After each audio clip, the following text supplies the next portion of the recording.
안녕하세요. 오늘 여러분과 함께 깊이 파헤쳐볼 자료는 소프트웨어 품질, 그중에서도 사용자의 실제 비즈니스 요구와 얼마나 잘 맞는지를 보는 기능 적합성 테스팅에 대한 이야기입니다. 이게 그냥 기능이 있냐 없냐 이걸 넘어서요. 이 소프트웨어가 정말 여러분이 기대하는 그 일을 제대로 하는지, 그 속을 들여다보는 거죠. 어떻게 확인하는지 그 핵심을 좀 짚어보겠습니다. 네, 안녕하세요. 맞습니다. 기능 적합성 테스팅. 이게 단순히 뭐 체크리스트 확인하고 그런 게 아니죠. 명시적으로 이렇게 딱 적혀 있는 요구사항이나 기술 명세서. 이건 뭐 기본이고요. 때로는 문서에는 없지만 사용자가 당연히 이럴 것이다. 기대하는 거 있잖아요. 그런 암묵적인 요구까지 충족하는지 좀 깊이 있게 평가하는 과정입니다. 암묵적인 요구까지요? 네. 그래서 여기서 좀 재미있는 점은 이 테스트의 근거가 되는 정보, 그러니까 테스트 베이시스라고 부르는데 이게 정말 다양하다는 거예요.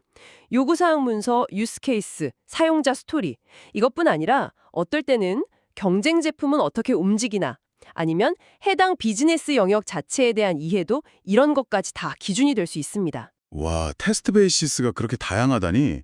그럼 단순히 주어진 명세서만 보고 테스트하는 게 전혀 아니네요. 그렇죠. 훨씬 넓게 봐야 하는 거죠. 그렇다면 이 기능 적합성 테스트는요, 소프트웨어 개발 과정에서 늘 같은 방식으로 진행되나요? 아니면 좀 단계별로 달라지나요? 자료를 보니까 약간 초점이 달라지는 것 같던데요. 예를 들어서 여러 컴포넌트, 그러니까 작은 부품들을 이렇게 엮어서 더 큰 기능을 만들잖아요. 그 통합 테스트 단계에서는 각 부품들이 서로 약속된 데이터를 잘 주고받으면서 제 역할을 하는지 이걸 봐요. 즉, 인터페이스의 기능적 정확성에 집중하는 거죠. 인터페이스요? 화면 디자인 같은 게 아니고요. 네네. 여기서 인터페이스는 그 화면이라기보다는 시스템을 구성하는 요소들끼리 어떻게 정보를 주고받기로 약속했는지 그 규약을 말하는 겁니다. 그러니까 그 부품들끼리 서로 대화가 잘 통하는지 확인하는 거군요. 네네. 맞습니다. 그럼 시스템 전체를 볼 때는요? 또 어떻게 달라지나요?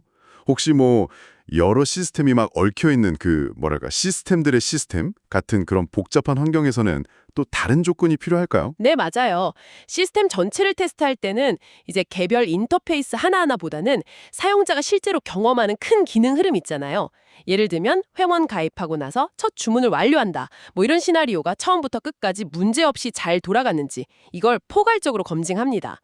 그리고 말씀하신 시스템들의 시스템 환경, 예를 들어 온라인 쇼핑몰이 결제 시스템이랑 또 재고 관리 시스템, 배송 추적 시스템 이렇게 연동되는 경우 생각해 볼 수 있겠죠. 이럴 때는 개별 시스템의 기능 하나하나보다는 이 시스템들이 전부 연결돼서 최종적인 비즈니스 목표, 그러니까 고객이 주문한 물건을 제대로 받고 판매자는 대금을 받는 거, 이게 문제없이 달성되는지.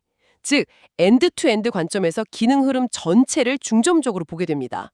단계별로 중요하게 보는 기능의 범위나 관점이 달라지는 셈이죠. 단계별로 관점이 그렇게 달라지는군요. 그 점이 참 인상 깊네요. 특히 요즘처럼 변화가 엄청 빠른 그 애자일 개발 환경에서는 이런 테스트가 더 중요할 것 같아요. 자료에서도 그 부분을 강조하고 있고요. 네, 맞아요.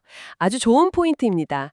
애자일 환경에서는 짧은 개발 주기, 뭐 이터레이션이나 스프린트라고 부르죠. 이 주기마다 새로운 기능을 만들고 바로 테스트하잖아요.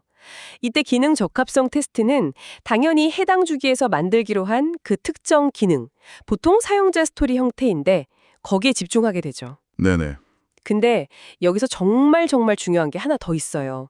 바로 회귀 테스트입니다. 리그레션 테스팅이라고 하죠. 회귀 테스트요? 들어본 것 같아요. 네. 새로운 기능을 넣거나 기존 기능을 살짝 고쳤을 때 예전을 멀쩡하게 잘 동작하던 다른 기능들이 혹시나 이것 때문에 망가지진 않았는지 이걸 반드시 확인해야 해요. 이게 실제로 뭐 간단한 버튼 하나 고쳤는데 전혀 예상 못한 다른 쪽, 예를 들어 결제 로직 같은 데서 문제가 생겨서 큰 장애로 이뤄지는 경우도 종종 있거든요. 와, 생각만 해도 아찔한데요. 그렇죠. 그래서 애자일에서는 새로운 기능을 빨리 만드는 것만큼이나 기존 기능의 안정성을 지키는 이 회귀 테스트를 통해서 기능 적합성을 꾸준히 유지하는 게 핵심입니다. 정말 중요해요. 듣고 보니 새로운 기능을 만드는 것만큼이나 어쩌면 그 이상으로 기존 기능을 잘 지키는 게 중요하겠네요. 회귀 테스트의 중요성이 확 와닿습니다. 오늘 이렇게 쭉 이야기를 나눠보니까 이 기능 적합성이라는 게 결국 소프트웨어 품질의 가장 기본적이면서도 핵심적인 부분이구나 싶어요. 물론 소프트웨어가 기능을 어떻게 제공하는지, 예를 들어 얼마나 빠릿빠릿한지, 사용하기 편한지 이런 비기능적인 면도 중요하겠지만요. 일단은 기대하는 그 작업 자체를 올바르게 수행하는 게 출발점이니까요. 전적으로 동의합니다. 맞아요.